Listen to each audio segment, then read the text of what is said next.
Hi students, एक बार फिर आपका स्वागत है आपके अपने यूट्यूब चैनल एके क्लासेस पर। प्यारे बच्चों, आज हम आपके लिए उस टॉपिक के ऊपर वीडियो लेकर आए हैं जिस टॉपिक के ऊपर वीडियो के लिए आप हमसे बहुत दिन से कह रहे थे। बच्चों, आज हम आपको इस वीडियो लेक्चर के अंदर बताएंगे कि आपको बोर्ड परीक्षा में कॉपी कैसे लिखनी है। ठीक है बच्चों, तो मैं यहाँ पर आपको कुछ ट्रिक्स और टेक्निक्स बताऊंगा। अगर इन ट्रिक्स और टेक्निक्स को अगर आप फॉलो करेंगे बच्चों, तो निश्चित ही आपके बोर्ड परीक्षा में जो नंबर हैं बच्चों, वो अव्वल आने वाले हैं। ठीक है, तो जो भी मैं ट्रिक्स और टेक्निक्स बताऊं उनको आप ध्यान से सुनिएगा और समझिएगा। ठीक है बच्चों, और वीडियो को ज़्यादा से ज़्यादा शेयर कीजिएगा और लाइक कीजिएगा।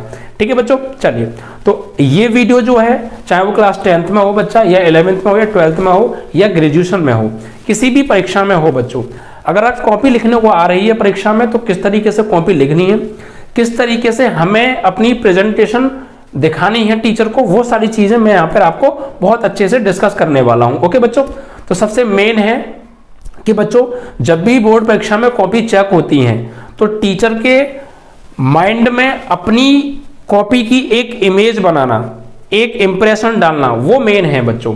अगर आपने स्टार्टिंग में ही इंप्रेशन अच्छा डाल दिया कॉपी पर, तो फिर आपकी कॉपी में अच्छे नंबर लाने से कोई नहीं रोक सकता। ठीक है, और वो इंप्रेशन डालेंगी मेरी ये जो बात है मैं आपको बताने वाला हूं। तो सारी बातों को बिल्कुल ध्यान से समझिएगा और वीडियो को ज्यादा से ज्यादा शेयर कर दीजिएगा और लाइक कर दीजिएगा। ओके स्टूडेंट्स, एक भी बच्चा ऐसा ना हो जो शेयर ना करे और लाइक ना करे। ठीक है, चलिए, तो बच्चों मैं कुछ यहाँ पे 7 से 8 पॉइंट आपको लिखाऊंगा और बताऊंगा भी किस तरीके से आपको उन बातों को कॉपी के अंदर फॉलो करना है, कैसे सारी चीजें मैनेज करनी है, वो सब कुछ बताने वाला हूं। बिल्कुल टेंशन मत लीजिएगा। ठीक है बच्चों, तो देखिए बच्चों, सबसे पहले जब भी आप अपनी बोर्ड परीक्षा में कॉपी लिखें तो स्टार्टिंग में तो आपको सबको पता ही है कि रोल नंबर लिखने को आता है। ठीक है, और कॉलेज कोड वगैरह होता है, रूम नंबर वगैरह, वो सारी चीजें तो आप डिटेल में भर लेंगे। ठीक है, ये चीज तो फॉर्मेलिटीज है, वो आप निभा लेंगे। ठीक है, सबसे पहला मेन जो आता है बच्चों, वो आता है कि हम कॉपी जब लिखें तो क्या करें। सबसे पहले देखिए, सबसे पहले जो सबसे मोस्ट इंपोर्टेंट टॉपिक जो सबसे पहले आना चाहिए मैं वही बताने वाला हूं। सबसे मेन, सबसे पहला पॉइंट तो बच्चों ये रहेगा आपका, सबसे ज्यादा इंपॉर्टेंट है बच्चों ये। देखिए क्या,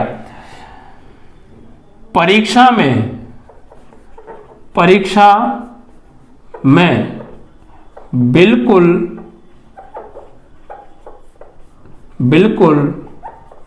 नया पेन लेकर ना जाए।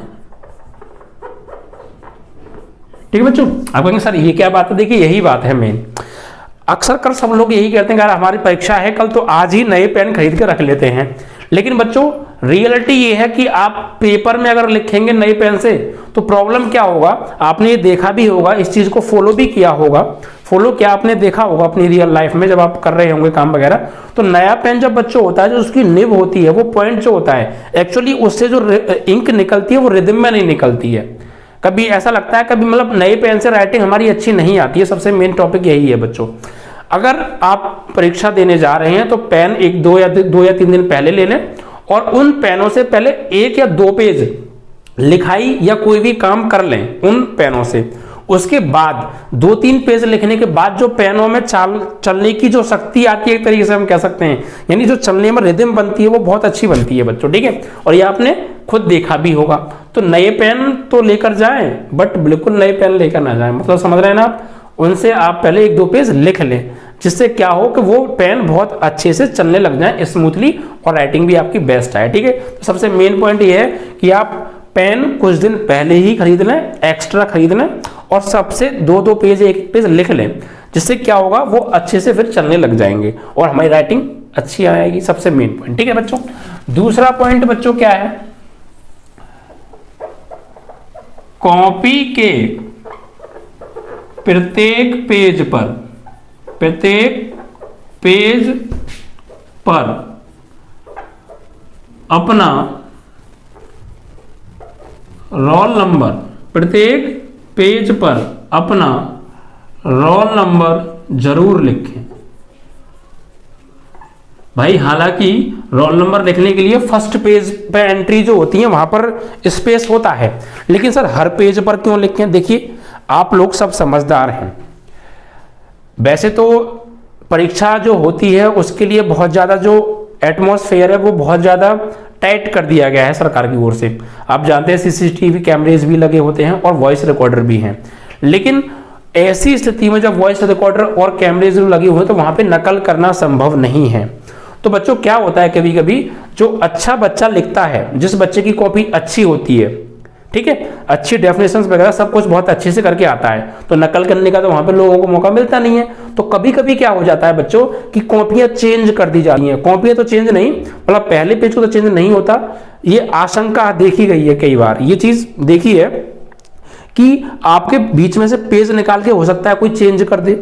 अगर आप हर पेज पर रोल नंबर लिखेंगे तो फिर कोई दिक्कत ही नहीं है, फिर तो चेंज होगा नहीं, क्योंकि आपका ऊपर रोल नंबर लिखा हुआ है। ठीक है, तो कॉपियां, आपके कॉपी के अंदर के पेज चेंज ना किए जाएं, उससे बचने का सबसे बेहतरीन तरीका है कि आप हर पेज पर रोल नंबर लिखें। ठीक है बच्चों, एक बात। अगली बात बच्चों, तीसरी बात क्या है बच्चों, प्रत्येक पेज पर, प्रत्येक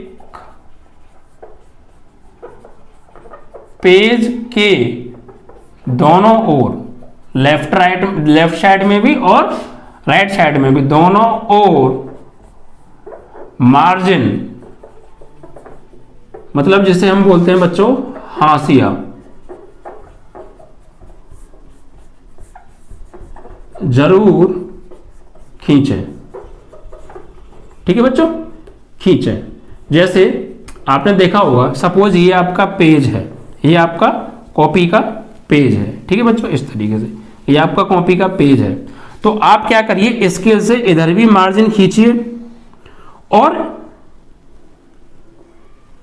इधर भी मार्जिन जरूर खींचिए, दोनों ओर आपको मार्जिन खींचनी है। ठीक है बच्चों, कॉपी के प्रत्येक पेज पर, इधर वाले पेज पर भी आपको खींचनी है इस तरीके से मार्जिन, ठीक है, और इधर वाले पेज पर, हर पेज पर आप मार्जिन जरूर खींचें बच्चों। ठीक है, ये चीजें क्यों हम खींच रहे हैं, ये एग्जामिनर के माइंड पर, माइंड सेट पर तुरंत हमारा इफेक्ट डालती है, यानी कि एक तरीके से हम कह सकते हैं कि इंप्रेशन जमा देती हैं।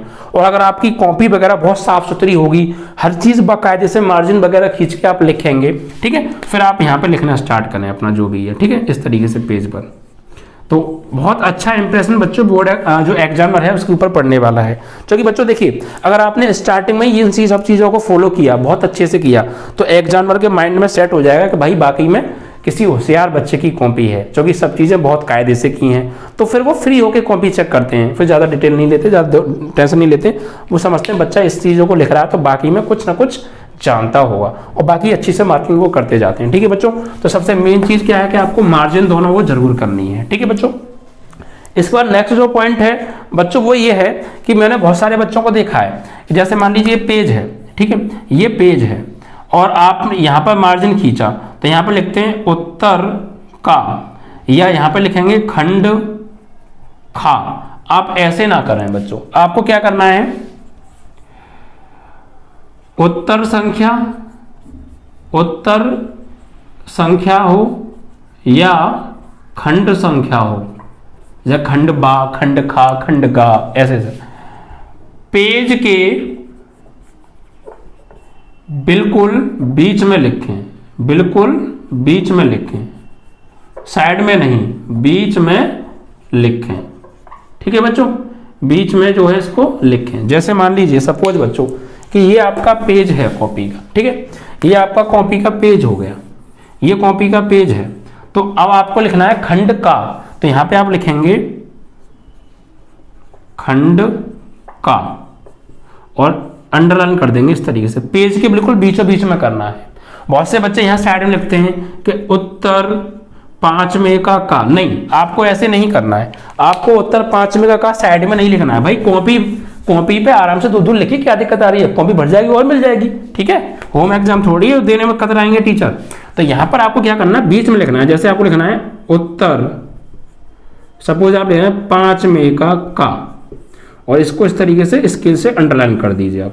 ठीक है, अंडरलाइन करने के लिए आप ब्लैक स्केच का भी यूज कर सकते हैं, कोई दिक्कत नहीं है, बिल्कुल कोई इश्यू नहीं है।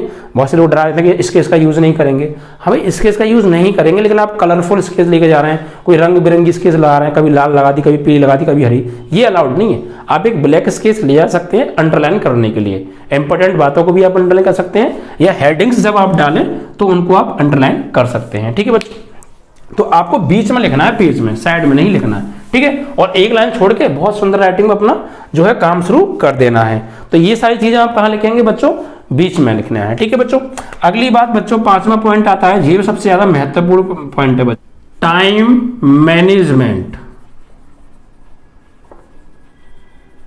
टाइम मैनेजमेंट का विशेष ध्यान रखें। ये कैसे सर? देखिए, इसके लिए मैं बताता हूं आपको। जैसे बच्चों कभी कभी क्या होता है, हम लोग इतनी स्लो लिखते हैं। जैसे मान लीजिए 3 घंटे का मान लीजिए हमें समय मिला है परीक्षा में और हमें 10 प्रश्न करने हैं और आपने 4 प्रश्नों में ही 3 घंटे गवा दिए, तो बाकी के 6 प्रश्नों के लिए टाइम कहाँ से आएगा? फिर बच्चे ये कहते हैं कि सर हमें टाइम नहीं मिला। देखिए, इस चीज का भी आपको विशेष ध्यान रखना है। आपको अपनी स्पीड भी बरकरार बना के रखनी है। आपको पहले ही अंदाजा लगाना है, इतने प्रश्न हैं, मुझे इतना समय मिला है, मुझे समय से पहले सभी प्रश्नों को सॉल्व करना है। उस हिसाब से आपको अपनी स्पीड बना के चलनी है। ठीक, कुछ बच्चे सजाने में टाइम गुजार देते हैं, भाई नहीं, फिर क्या होगा कि आपको जो बाद में प्रश्न आपको आते भी होंगे, टाइम नहीं बचेगा, कॉपी ले ली जाएगी, वो आपके रह जाएंगे। तो आपका सबसे मेन है टाइम मैनेजमेंट। आप टाइम से पहले ही परीक्षा को समाप्त करने की कोशिश करें। ठीक है बच्चों, तो ये विशेष पॉइंट है कि आप टाइम को ध्यान में रखते हुए पेपर को सॉल्व करें। ठीक है बच्चों, उसके बाद बच्चों क्या होता है, मैं आपको ये चीज भी बताने वाला हूं कि जैसे अभी आपको मान लीजिए कोई प्रश्न नहीं आ रहा है, ठीक है, कोई प्रश्न नहीं आ रहा, कोई दिक्कत नहीं है, उसका भी इलाज बताऊंगा, लास्ट में बताऊंगा सब कुछ। ठीक है बच्चों, अभी जो इंपॉर्टेंट बात बता रहा हूं इन सब चीजों को ध्यान से समझिए बच्चों। ठीक है, अब देखिए क्या आता है बच्चों, मैंने बहुत बार देखा है बच्चों, ये चीजें कई बार देखी हैं। बच्चे क्या करते हैं बच्चों कि मुझे क्वेश्चन नहीं आ रहा, तो उसके लिए स्पेशली जगह छोड़ देते हैं, खाली जगह। नहीं भाई, जब प्रश्न ना आए, ठीक है, जब प्रश्न ना आए तो उसके लिए आपको क्या करना है, तो खाली जगह ना छोड़ें।